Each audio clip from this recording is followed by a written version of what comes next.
बरसात के दिनों में सावन से लेकर भादों तक यानी 15 जुलाई से 15 सितंबर का समय सांपों के निकलने का महीना होता है। इन महीनों में लगभग सभी प्रकार के सांप अपने बिल से बाहर निकलते हैं। ये सांप इंसानों और जानवरों पर भी हमला कर सकते हैं। अगर किसी को सांप काट ले तो क्या करें, इसको लेकर कई भ्रांति भी है। सावन और भादों के समय सांप के डसने की कई घटना सामने आती है। इन महीनों में सांप अपने बिल से बाहर निकल आते हैं। कई बार ये सांप अधिक आक्रामक हो जाते हैं। जानवर के अलावा ये इंसानों पर भी हमला कर देते हैं। ऐसे में सावधानी बरतनी बहुत ज़रूरी है।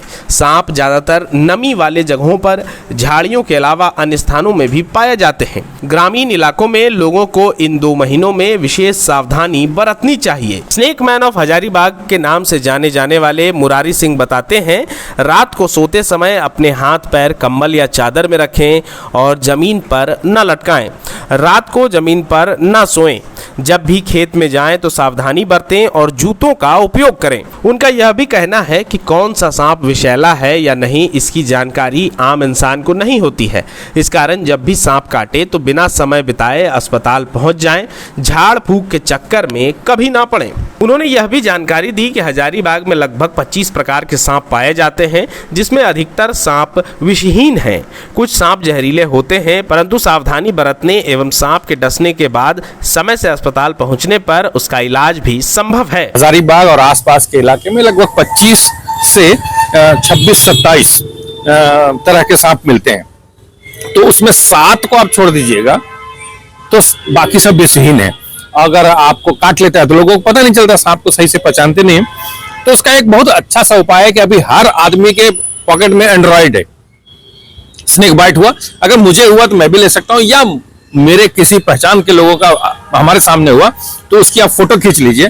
फोटो खींच के आप उसको डाल सकते हैं, गूगल भी कर सकते हैं। थोड़ा मोटा मोटी जानकारी मिल जाएगी। किसी सेल्फ रेस्क्यूअर को भेज सकते हैं, या हॉस्पिटल में जब आप जाते हैं तो जब सांप की फोटो आप डॉक्टर को दिखाएंगे तो वो आइडेंटिफाई कि ये विषैला है या गैर विषैला। रात 1 घंटे के अंदर हॉस्पिटल पहुंच जाते हैं जहां एवीएस की सुविधा हो, आपका इलाज शुरू हो जाए तो बचने की पूरी संभावना है। एल्सेल वाइपर ने काटा है तो अगर 3 घंटे में भी पहुंचे तो भी उसको बचने की संभावना है। कैरेट काटा है तब भी आपको बचने की संभावना है। लेकिन इस बीच में वो जो झाड़ फूक करने वाले हैं उनके पास न जाए, उनके पास कोई इलाज नहीं है। उनको भी सांप काट देगा विषैला तो उनकी भी मौत हो जाएगी। उनका झाड़ फूक अपने ऊपर भी काम नहीं आता है। आमतौर पर 5 से 6 जहरीले सांप होते हैं। खतरनाक सांपों की बात की जाए तो रसल वाइपर भी उनमें से एक है। रसल वाइपर सांप पहले जंगलों में ही देखा जाता था, लेकिन अब गांवों में भी देखा जा रहा है। शेख भिखारी मेडिकल कॉलेज अस्पताल के डीएस डॉक्टर रवि कुमार बताते हैं कि सांप के डसने के मामले बहुत अधिक बढ़ गए हैं। हर दिन कई मरीज यहाँ पहुँच रहे हैं। इसे देखते हुए अस्पताल पूरी तरह से तैयार है। उन्होंने इस बात को लेकर भी चिंता व्यक्त की कि अस्पताल आने में मरीज विलंब कर देते हैं।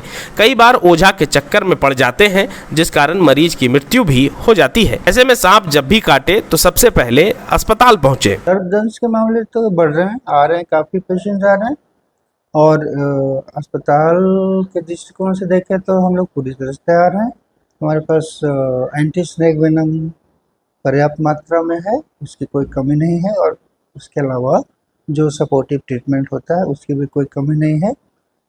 और इसके अलावा समस्या ये है कि लोग देर से पहुंच रहे हैं। कुछ लोग तो आते हैं, अवेयर हैं इस बात से, लेकिन कुछ लोग देर से पहुंचे हैं तो उसमें थोड़ा इलाज में मुश्किल होती है। इसके अलावा लोग गांव देहात में झाड़ फूक के चक्कर में अपना समय बर्बाद करते हैं, अननेसेसरी टाइम वेस्ट करते हैं। और इसके अलावा दूसरी बात है कि ज़्यादातर स्नेक जो होते हैं ना हमारे यहाँ झारखंड में, पॉइजनस नहीं होते हैं। पॉइजनस स्नेक्स 3 तरह के ही हैं पाए जाते हैं झारखंड में, जो है एक कोबरा, दूसरा क्रैत और तीसरा वाइपर। ठीक है ना। इसके अलावा बाकी जितने सांप हैं वो सब नॉन पॉइजनस होते हैं। नॉन पॉइजनस स्नेक बाइट में भी लोग घबरा जाते हैं, नर्वस हो जाते हैं, कई बार तो शॉक में चले जाते हैं और उनका डेथ भी हो जाता है डर।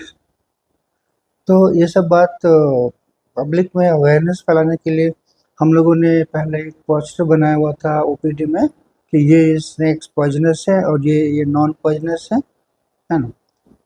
और कुछ प्राथमिक उपचार पहले होता था, अभी भी उसको लोग फॉलो करें, जैसे क्या बोलते हैं उसको, बांधना, टॉर्निक बोलते हैं उसको अंग्रेजी में, मतलब जहाँ स्नेक बाइट हुआ उसके ऊपर में रस्सी या कुछ इस तरह का चीज़ से टाइट बांध दिया जाता था, वो गलत है, उसको मना किया गया आजकल के मेडिकल साइंस में, क्योंकि उससे क्या होता है कि ब्लड फ्लो रुक जाता है और नीचे गैंग्रीन होने की संभावना रहता है।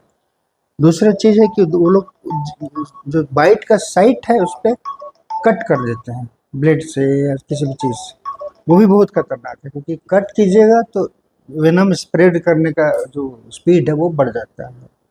उसको कुछ नहीं करना है, जो हाथ या पैर जो भी पार्ट जिसमें बाइट हुआ है ना उसको रेस्ट दीजिए आप, मूवमेंट नहीं, रेस्ट चाहिए उसको, और तुरंत अस्पताल पहुंचे। मॉनसून के समय सांप के डसने की कई घटना सामने आ रही है। ऐसे में सावधानी एकमात्र उपाय है।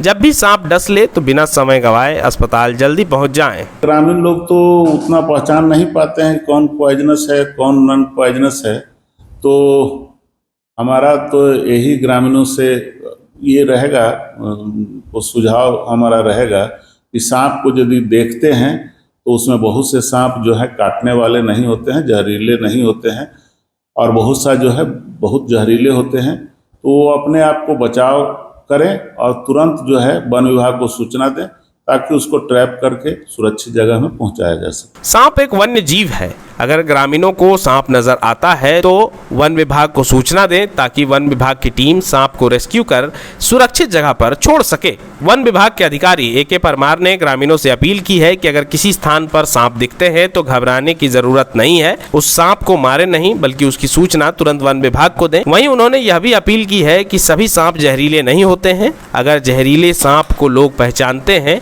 तो उनसे बच कर रहें। जैसे ही ग्रामीणों को सांप नजर आता है तो वो वन विभाग को सूचना दे। हमारे पास सांप को कैप्चर करने की ट्रेनिंग कर्मचारियों को दी गई है और इसका ये भी दिया गया है, उपकरण भी दिया गया है जिससे वो सांप को पकड़ करके लाते हैं और ला करके सुरक्षित जगह में जंगल में ले जाकर छोड़ देते हैं। तो ग्रामीणों से ही अपील होगा कि वो सांप को कहीं देखें तो हड़बड़ाए नहीं, अपने आप को सुरक्षित करें और तुरंत वन विभाग को सूचना दें ताकि उस पर त्वरित कार्रवाई की जा सके और उसको कैप्चर करके और सुरक्षित जगह में जंगल में छोड़ा जा सके। गोल, जहां 27 वर्षों के सफर में 17,000 से भी अधिक छात्रों ने डॉक्टर एवं इंजीनियर बनकर भरे सफलता की ऊंची उड़ान, जहां साधारण छात्र भी झारखंड टॉपर्स बनकर बना रहे इतिहास। दूरदर्शी शिक्षाविद श्री विपिन सिंह के मार्गदर्शन में मेडिकल एवं इंजीनियरिंग के लाखों छात्रों के लिए आशा की किरण के रूप में गोल, नेशंस लीडिंग इंस्टीट्यूट। बायोम सिर्फ मेडिकल प्रिपरेशन का संस्थान। बायोम से लगातार दूसरी बार नीट यूजी में 700 मार्क्स पार। 10th पास स्टूडेंट्स के लिए फाउंडेशन कोर्स, 11th पास स्टूडेंट्स के लिए फ्रेशर कोर्स और 12th पास स्टूडेंट्स के लिए टारगेट कोर्स 17 अप्रैल से शुरू हो रहे हैं। कॉल 7360066190 और visit biome, circular road near women's college and Hinoo, Ranchi. सरकारी परीक्षा की तैयारी का सबसे भरोसेमंद नाम NIBM। अच्छा कोचिंग ढूंढ रहे थे तो फिर गूगल में ही बताया कि यहाँ का रेटिंग भी बहुत अच्छा था। पुरुलिया से आए हैं यहाँ पर कोचिंग करने के लिए। IBM के बारे में मेरे एक भैया हैं जो पिछले साल ही बैंकिंग यहीं से प्रिपरेशन किए और इस बार IBPS PO में सिलेक्शन लिए। मेरा अभी फाइनल सिलेक्शन हुआ है RRB PO में, उत्तर बिहार ग्रामीण बैंक में। मेरा फाइनल सिलेक्शन RRB PO में हुआ है। IBM, the followup.in. Like, share and subscribe. www.thefollowup.in